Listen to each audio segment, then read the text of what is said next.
Jadi muslim itu adalah orang yang sudah bisa menerima dirinya apa adanya. Maka siapapun yang sudah bisa menerima dirinya apa adanya, maka mudah untuk mencapai kebahagiaan. Ketika kita masih membanding-bandingkan diri kita dengan orang lain, yang terjadi adalah penolakan. Makanya Islam itu artinya adalah pasrah. Muslim artinya orang yang sudah bisa pasrah. Harusnya kita ini yang mengaku muslim harusnya dong lebih pasrah dari mereka yang disebut oleh kita non muslim. Tapi lucunya data mengatakan mereka yang disebut oleh kita non muslim malah lebih muslim daripada kita yang mengklaim diri kita sebagai muslim. Pertanyaannya, ada apa dengan diri kita? Assalamualaikum warahmatullahi wabarakatuh. Ayo saudara-saudaraku semua, kita ngaji ilmu tauhid bersama guru kita Kiai Haji Syaiful Karim. Semoga bermanfaat. Hidup itu adalah hak istimewa. Napas selalu keluar masuk. Sepanjang napas keluar dan masuk lagi, berarti kita masih diberi kesempatan untuk menjadi kepanjangan tangan Allah, menyampaikan cinta kasih Allah pada semesta raya ini. Apapun keadaan kita hari ini, sepanjang napas masih kembali ke dalam diri kita, berarti kita masih akan digunakan oleh Sang Semesta. Siapa napas itu? Ya, napas itu yang tidak pernah tidur, tidak pernah ngantuk, selalu berdiri tegak, mengurus seluruh kepentingan kehidupan kita. Jadi napas adalah jantung kehidupan semesta. Makanya orang yang meninggal disebut menghembuskan napas yang terakhir. Artinya napasnya setelah keluar gak masuk lagi, itu aja kok meninggal. Gak usah pusing-pusing mikirin orang meninggal, napasnya keluar gak masuk lagi, gitu aja. Disebut menghembuskan napas yang terakhir. Seperti itu, mati itu. Jadi sebetulnya sekarang ini kita sudah belajar hidup dan mati. Saat napas masuk kita hidup, napas keluar kita mati. Masuk lagi hidup, napas keluar mati. Jadi sebetulnya sekarang ini kita sudah diajarkan merasakan hidup mati. Cuma saking cepatnya kita tidak merasakan itu, ditambah lagi kita pun sudah kehilangan kesadaran. Untuk bisa merasakan kehadiran nafas saja gak ada waktu. Padahal kalau kita jujur sedikit saja merenung, ketika tidur mata kita tertidur, telinga kita tertidur, mulut kita tertidur, tangan kita tertidur, kaki kita tertidur, semua tertidur. Satu yang tidak ikut tidur, yaitu nafas kita. Sadar saja dengan yang sering dibacakan ketika kita baca ayat kursi, la ta'khuduhu sinnatu wala naum. Wujud dia yang tidak pernah tidur, gak pernah ngantuk adalah nafas.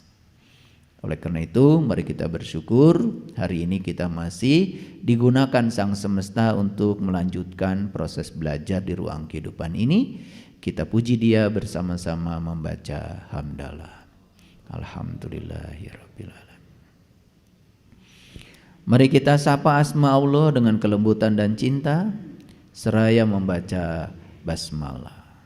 Bismillahirrahmanirrahim. Tadi pagi saya membaca sebuah artikel yang dikirim oleh WHR, World Happiness Report. Jadi WHR ini sebuah badan dunia yang ditunjuk oleh PBB untuk melakukan riset tentang tingkatan kebahagiaan dari masing-masing bangsa-bangsa di dunia berdasarkan negaranya. Jadi WHR ini ternyata sudah merilis hasil risetnya yang terbaru itu pada bulan Maret kemarin. Maka tanggal 20 Maret itu sudah dinobatkan oleh PBB sebagai Hari Kebahagiaan Internasional. Supaya tahu. Jadi 20 Maret itu oleh PBB ditetapkan sebagai Hari Kebahagiaan Internasional. Jadi sekarang itu kebahagiaan itu bisa diukur. Ada alat ukurnya, namanya Gross National Happiness. Kalau dulu ada Gross National Product. Jadi dulu yang bisa diukur itu hanya yang bersifat kuantitatif, kepemilikan uang dan harta. Tapi sekarang Gross National Happiness, yang namanya indeks kebahagiaan, itu bisa diukur. Jadi orang sudah sampai di tingkat itu melakukan riset. Jadi WHR ini adalah badan dunia yang bertanggung jawab untuk memberikan laporan setiap tahun kepada PBB tentang indeks kebahagiaan bangsa-bangsa di dunia. Yang dirilis 20 Maret kemarin tahun 2023 yang terbaru, ternyata ditemukanlah ya dari 137 negara 10 besar bangsa yang paling bahagia di dunia dari 137 negara. Yang pertama itu namanya Finlandia. Yang kedua, ranking kedua negara paling bahagia di dunia setelah Finlandia itu adalah Denmark. Ranking yang ketiga adalah Islandia. Saya dengan istri saya alhamdulillah sudah pergi ke sana, ke Islandia itu. Saya ingin tahu, kalau dulu Islandia pernah ranking 1. Ya, bersama Norwegia, karena Islandia dengan Norwegia itu kan satu kesatuan. Saya udah ke sana, ingin membuktikan seperti apa. Nanti saya ceritakan, karena ini ada kaitannya dengan kajian kita hari ini.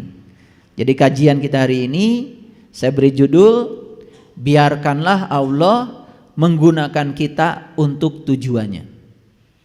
Karena selama ini kita terus-menerus menggunakan Allah untuk tujuan kita.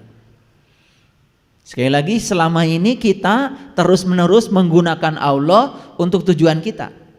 Bukan membiarkan Allah menggunakan kita untuk tujuan Allah. Jadi hidup kita udah kebalik selama bertahun-tahun. Dan hari ini selesai saya kajian, saya akan balikan sudut pandang itu.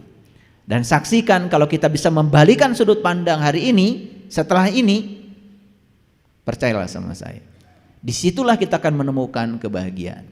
Makanya ada kaitan dengan itu. Maka saya memulai berbicara dengan data. Karena saya ilmuwan, kalau saya berbicara tidak pakai ilmu katanya. Jadi saya langsung mengambil artikel ini yang terindeks ke sumbernya. Jadi bukan katanya, bukan orang kedua, orang ketiga, langsung dari WHR, dari World Happiness Report. Itu badan dunia yang ditunjuk oleh PBB. Jadi Finlandia itu ranking pertama, negara paling bahagia. Yang kedua Denmark, yang ketiga Islandia, yang keempat Israel. Israel nomor 4. Jadi kalau saya mohon maaf, karena saya juga rajin baca Injil, di Injil itu ada kata-kata bagus. Ya. Kebahagiaan itu datangnya dari Israel. Awas ya, Israel itu, Isra itu berjalan, El itu Tuhan. Jadi Israel itu orang yang berjalan menuju Tuhan. Tapi ternyata negara itu yang diberi nama Israel itu juga termasuk ranking 4. Negara paling bahagia. Nah kalau Israel yang hakiki, ya tentu saja bukan itu. Karena tidak mungkin Allah mengistimewakan satu kelompok dan kemudian tidak mengistimewakan kelompok yang lain. Bukankah kita semua ciptaannya Allah? Jadi Allah di Quran mengatakan, ya Bani Israel, uzkuru nikmati Allah alaikum wa anni faddaltukum alal alamin. Hai Bani Israel, Bani itu orang, manusia, Isra itu berjalan, bahasa Arab, Eli itu bahasa Ibrani, Tuhan. Jadi Bani Israel orang yang berjalan menuju Tuhan. Maka siapapun yang mau berjalan menuju Tuhan, bersama Tuhan, jadi keluarga Tuhan, itu pasti akan diunggulkan dari umat manapun.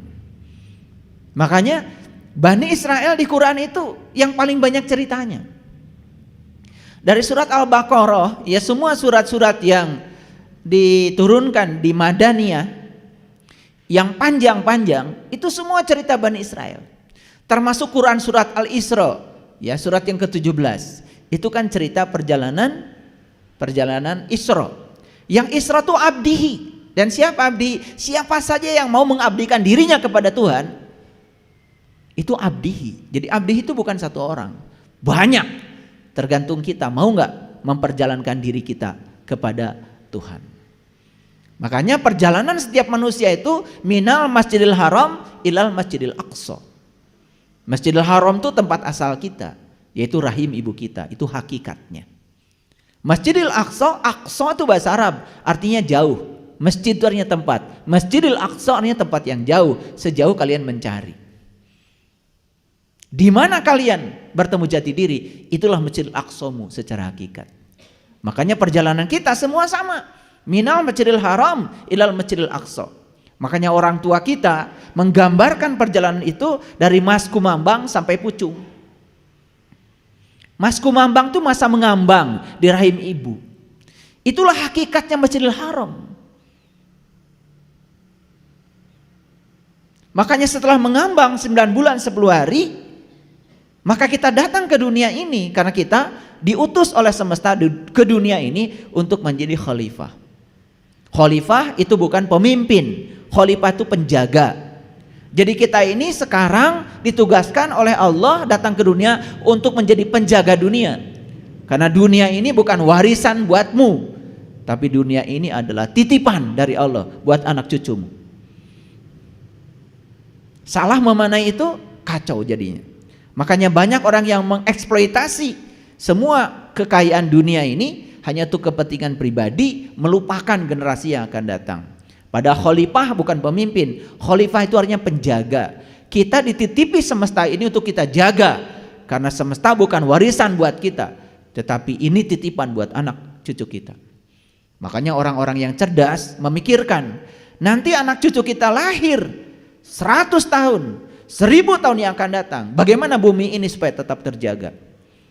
Makanya sekarang semua orang mulai beralih bagaimana cara makan yang benar, supaya makan tidak menimbulkan gas. Sehingga apa? Ya, gas amonia di bumi ini jangan sampai bertambah terus, karena itu akan menimbulkan efek rumah kaca. Sehingga sinar matahari datang ke bumi tidak bisa lepas ke angkasa, terpantul-pantul karena terhalang oleh efek rumah kaca, maka suhu bumi menjadi naik. Itu yang disebut dengan pemanasan global. Kalau suhu bumi naik, maka es di kutub utara itu mencair. Kalau es mencair, maka permukaan laut akan naik. Daratan semakin hari semakin berkurang. Orang yang menjadi khalifah beneran, dia jaga bumi ini supaya anak cucu kita nanti kebagian daratan. Karena daratan terus berkurang. 75% bumi kita itu lautan, 25% daratan, dan sekarang daratan terus berkurang. Kenapa? Ulahnya manusia. Inilah pentingnya mengerti sains. Gaul sedikit, mengerti ya bagaimana cara kita, itu yang disebut dengan orang soleh itu yang menjaga kelestarian semesta, bukan orang yang sembrono. Makanya judul kita kajian kita hari ini adalah biarkanlah Allah menggunakan kita untuk tujuannya. Makanya kalau orang tua kita lebih lengkap lagi.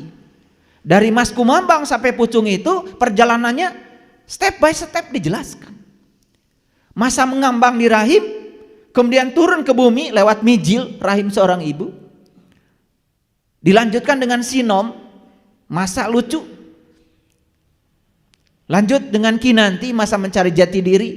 Lanjut asmarandana, lanjut gambuh, masa untuk saling menerima perbedaan. Kita menyatu dengan orang yang berbeda, yang disebut dengan rumah tangga. Makanya rumah tangga adalah latihan menerima dan menghargai perbedaan. Lanjut setelah itu apa? Dandang gula. Lanjut setelah itu apa? Setelah dandang gula, durma. Durma itu berbagi. Baru jadi manusia berguna kalau dia bisa menemukan berkah dalam kehidupannya. dan berkah yang dia terima dia bagikan kepada banyak orang. Makanya orang yang sudah menemukan berkah Allah dalam dirinya, dia sudah menemukan tujuan hidup. Dan orang yang sudah bisa membagikan berkah pada orang lain, berarti dia sudah menemukan arti hidup. Baru disebut orang yang berguna. Itu dandang gula. Setelah dandangnya penuh dengan gula, berikutnya durma. Setelah durma, pangkur. Karena sudah dibagikan semuanya, lepas segala kemelekatan, pangkur. Mulai mengasingkan diri untuk siap pulang ke tempat asal. Maka saatnya tibalah namanya magatru.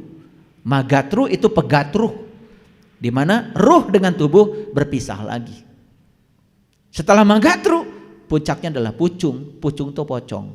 Akhirnya tubuh kita yang berasal dari tanah kembali ke tanah, dan sang jiwa setelah selesai menugaskan tugas sebagai kepanjangan tangan Allah, memenuhi ayat inna lillahi wa inna ilaihi rajiun, kembali kepada Allah. Harusnya seperti itu fase kehidupan kita. Minal masjidil haram illal masjidil aqsa. Itu hakikatnya. Karena gak mungkin kita pergi ke Mekah, ke Masjidil Haram, setelah itu kemudian jalan-jalan sampai di Masjidil Aqsa, mau apa? Tangkap hakikatnya dan terapkan dalam kehidupan kita saat ini. Karena Quran itu pragmatis, Quran itu konseptual dan kontekstual, terbukti dan nyata bisa dibuktikan kalau kita punya guru yang bisa membuktikan itu. Itulah pentingnya kita belajar pada yang tahu. Jangan belajar pada orang yang tidak tahu, tetapi dia tidak tahu bahwa dia tidak tahu. Itulah orang yang kemana-mana menyebarkan kebohongan tetapi berbaju kebenaran. Kayak yang benar tetapi sebetulnya bohong. Karena tidak bisa membuktikan. Karena orang tidak bisa membuktikan, kan namanya bohong. Betul nggak? Dia mengaku orang kaya, tidak bisa membuktikan kalau dia kaya, kan bohong. Bohong itu artinya tidak bisa membuktikan. Kalau cuma ngomong saja, gampang. Allah bersamaku, lebih dekat kepadaku daripada urat nadi leherku. Cek, apakah itu sebatas pengetahuan atau pengalaman? Kalau itu sebatas pengetahuan, masih bohong. Tapi kalau itu sudah menjadi pengalaman diri, dan kita merasa manunggal, menyatu, tauhid bersama dia, baru itu menjadi kenyataan, baru nggak bohong lagi. Kalau sudah jadi bukti, paham sampai di sini? Lanjut dulu. Jadi Israel tadi urutan keempat, Belanda urutan kelima. Saya juga udah pernah ke negara-negara ini.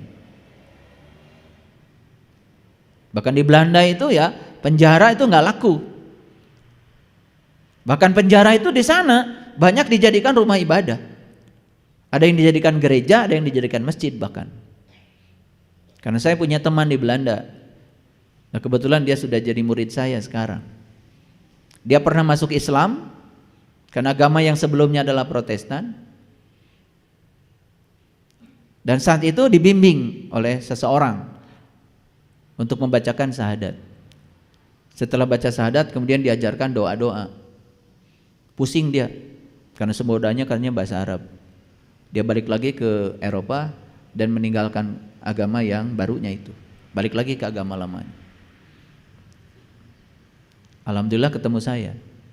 Kemudian saya jelaskan, agama itu jalan.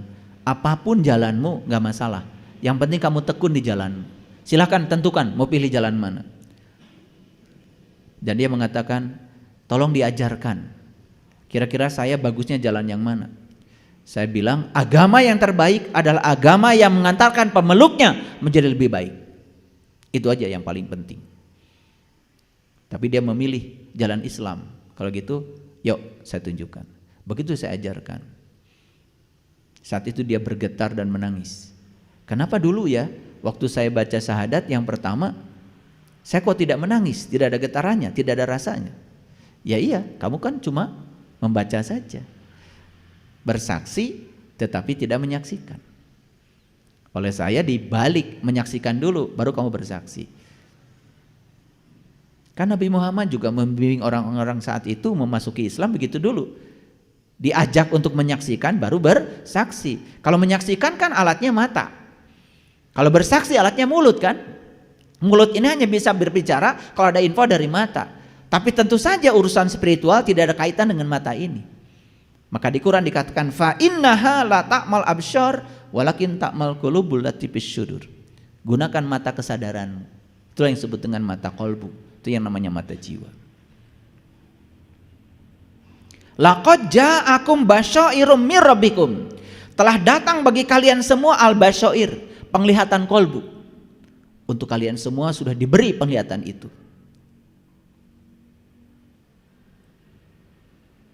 Sudah diberi. Waman absara falinafsi. Dan siapa yang bisa menggunakan penglihatan itu, basyirah itu, maka keuntungan bagi dirinya sendiri.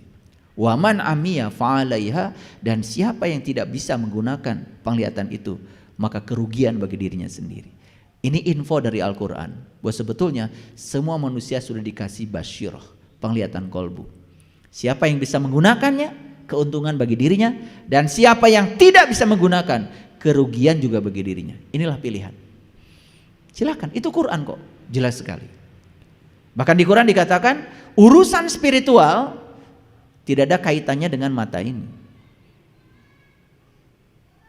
Makanya di dalam Quran ada gambaran, di Quran surat Al-Hajj itu digambarkan tentang sekelompok orang yang kemudian berteriak kepada Allah, "Ya Allah Tuhanku, kenapa Engkau himpunkan aku dalam keadaan buta hari ini?" Apa jawaban Allah? "Fa innaha la ta'mal absyar, walakin ta'mal qulubul lati fis syudur." Yang buta bukanlah matamu yang itu, tapi yang buta adalah mata kesadaran. Jadi karena dulu dia buta mata kesadarannya, maka pada waktunya dia dikumpulkan dalam keadaan buta bersama orang-orang buta. Baru dia berteriak kepada Tuhan, "Tuhan, kenapa aku kumpulkan semua dalam keadaan buta? Padahal dulu aku orang-orang yang melihat." Jawaban Allah cuma begitu. Memang saat itu kamu melihat, tapi kamu hanya melihat dengan mata lahirmu. Padahal aku sudah kasih basyirah kepadamu dan kamu tidak menggunakannya. Maka di dalam Quran surat Al-Fatir kemudian Allah mengatakan, "Aku sudah memanjangkan umurmu dalam masa yang cukup. Kemana saja selama aku beri kesempatan hidup. Kemana saja. Bagaimana umurmu kamu gunakan." Itu sebetulnya yang diceritakan Allah dalam Al-Quran. Baik, saya lanjutkan dulu. Jadi Belanda nomor 5 ya. Swedia nomor 6. Norwegia nomor 7.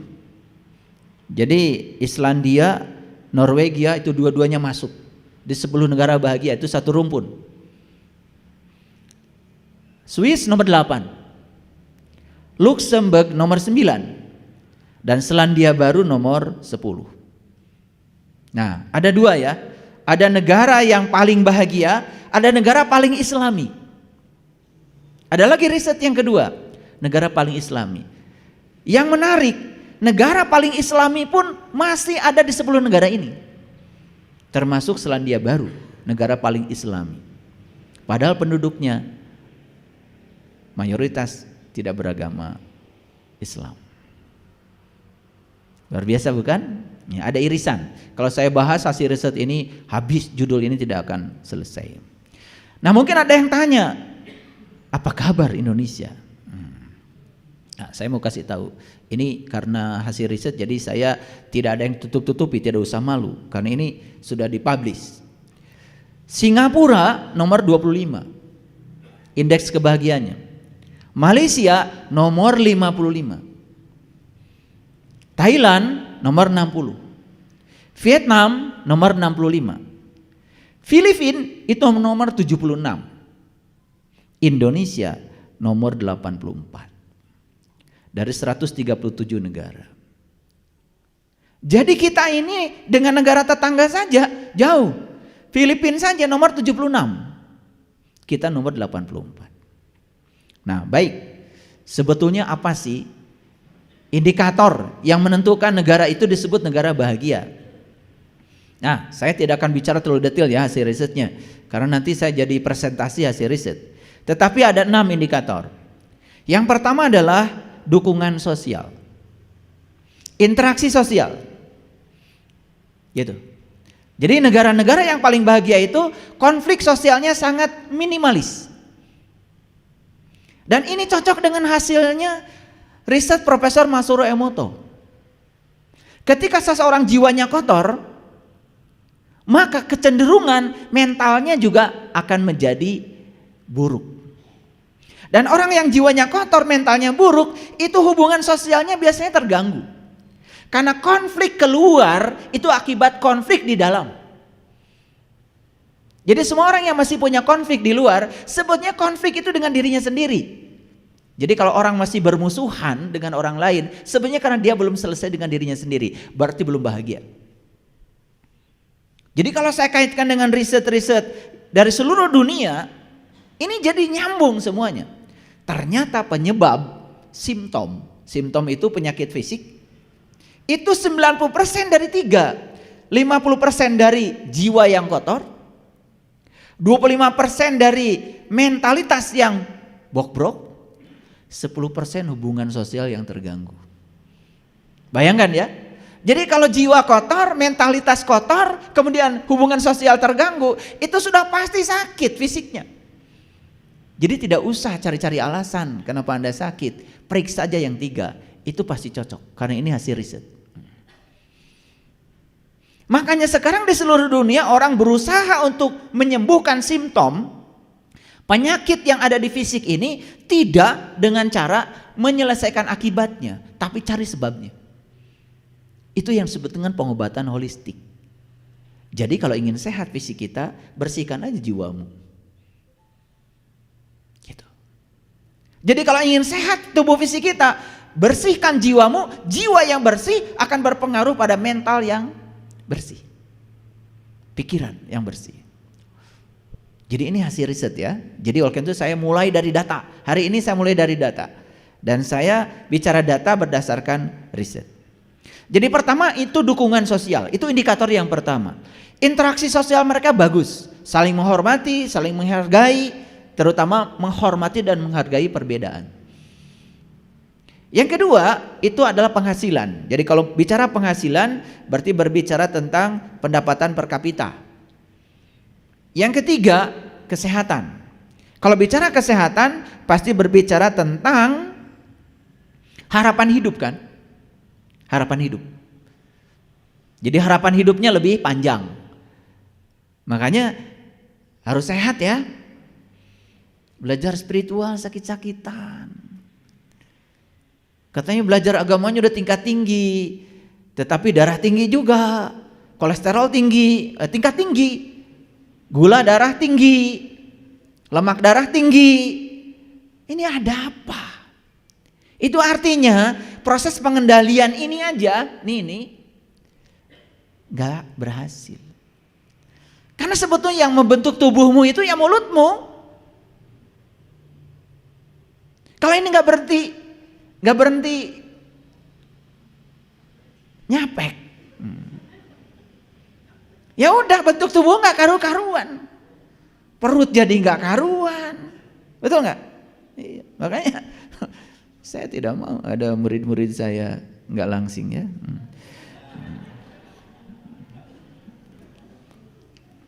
Makanya saya sudah bikin pusat pelatihannya nanti di Jelekong.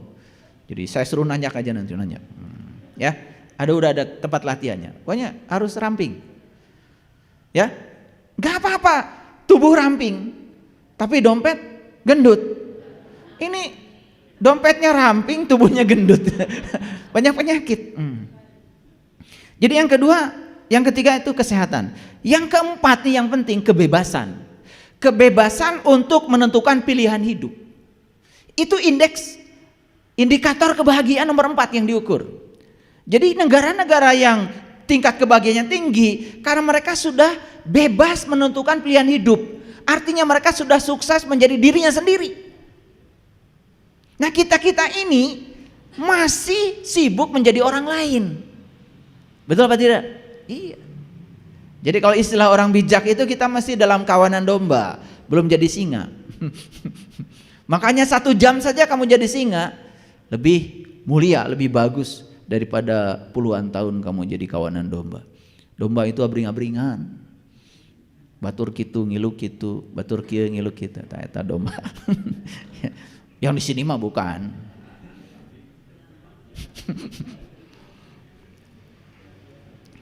Yang kelima itu kemurahan hati, kedermawanan, itu yang diukur.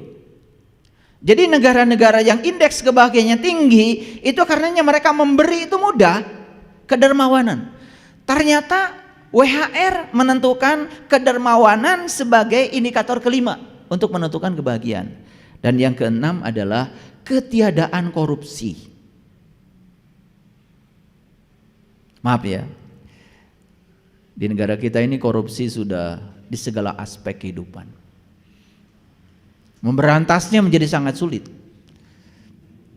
Bahkan yang berteriak untuk memberantas korupsi, malah dia juga korupsi. Ini masalah besar. Karena kita itu semua berpusat keluar, tidak berpusat ke dalam. Nyalakan orang tuh begitu mudah. Tetapi menyalahkan diri sendiri ini. Nah, ini yang akan kita bahas hari ini. Ini belum masuk ke topik ini. Ini baru data awal. Nah, yang menarik, saya coba gali lagi, terutama Finlandia. Mengapa mereka menjadi negara paling bahagia?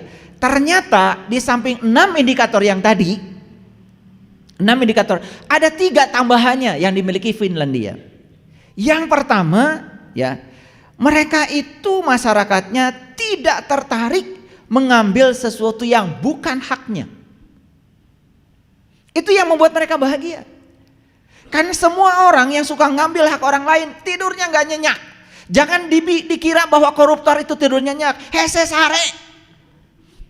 Sieun kapanggih. Tapi orang Finlandia ini tambahannya ada 3 nih dibanding negara yang lain. Jadi saya coba searching lebih dalam lagi hasil risetnya. Ternyata ada 3 yang membuat mereka unggul. 1, mereka tidak tertarik mengambil yang bukan haknya. Yang kedua yang membuat mereka bahagia adalah tidak pernah tertarik untuk membandingkan dirinya dengan orang lain. Jadi ini tanda sudah berhasil menjadi dirinya sendiri. Nah, ini nanti akan kita bahas ya. Kalian tuh kan gampang sekali berubah pikirannya dengan apa kata orang tentang dirimu. Bahkan yang luar biasa, orang tua intervensi 3 besar pada anaknya. 1, intervensi pendidikan. Yang kedua, intervensi pekerjaan. Yang ketiga, intervensi jodoh. Ini yang masih di Indonesia yang paling besar. Orang tua intervensi pada masa depan anaknya di 3 besar itu. Makanya jangan heran kalau banyak orang yang berpenyakit. Jadi saya menemukan di kelas klinik holistik itu banyak sekali orang-orang yang depresi, kemudian sudah cancer, macam-macam cancer di seluruh anggota tubuhnya. Ternyata faktor pertama yang paling berbahaya adalah dia melakukan sesuatu yang dia tidak suka. Jadi mungkin saja anak ini tidak mau jadi dokter, tapi orang tuanya ingin anak jadi dokter. Mungkin saja anak ini tidak mau jadi orang tuanya, tapi karena orang tuanya jadi X, maka anaknya harus seperti orang tuanya jadi X. Dan di Indonesia orang tua ikut campur urusan anak dianggapnya cinta kasih. Jadi anak tidak dihargai sebagai tamu agung yang datang ke semesta untuk menjadi dirinya sendiri. Anak tidak diberi kebebasan, bahkan dari kecil saat anak tidak sadar dikasih harus mengaku keyakinannya apa. Betul? Beda di negara-negara yang sudah beradab. Setelah dewasa baru ditawari, kamu mau ngambil jalan apa silakan, itu pilihanmu. Diberi kebebasan untuk menentukan itu. Kita intervensi, dan di Indonesia intervensi itu menurut para sosiolog itu ada 3. 1, intervensi dalam pendidikan, 2, intervensi dalam urusan pekerjaan, dan yang ketiga intervensi dalam urusan jodoh.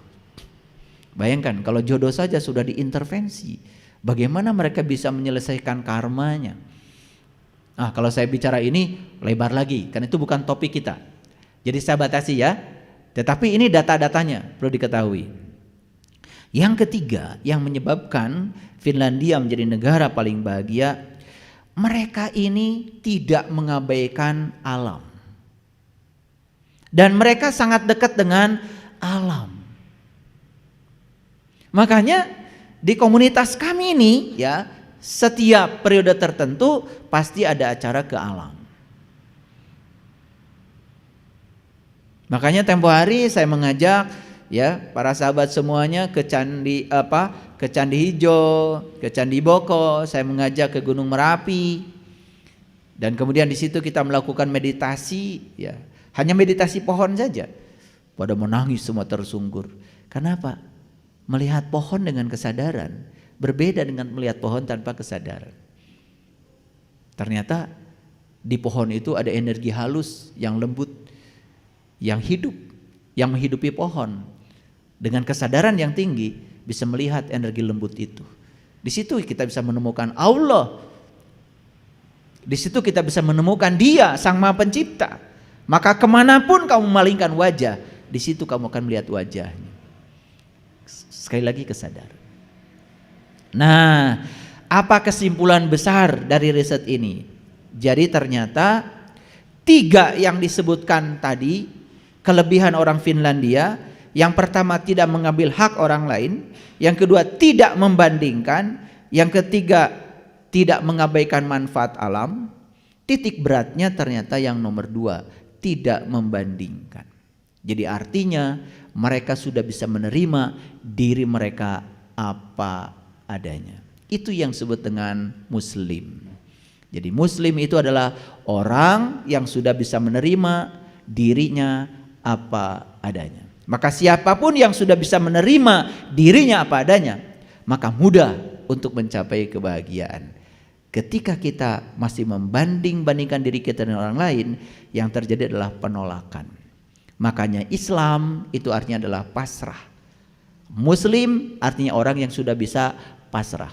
Harusnya kita ini yang mengaku muslim harusnya dong lebih pasrah dari mereka yang disebut oleh kita non muslim. Tapi lucunya data mengatakan mereka yang disebut oleh kita non muslim malah lebih muslim daripada kita yang mengklaim diri kita sebagai muslim. Pertanyaannya, ada apa dengan diri kita?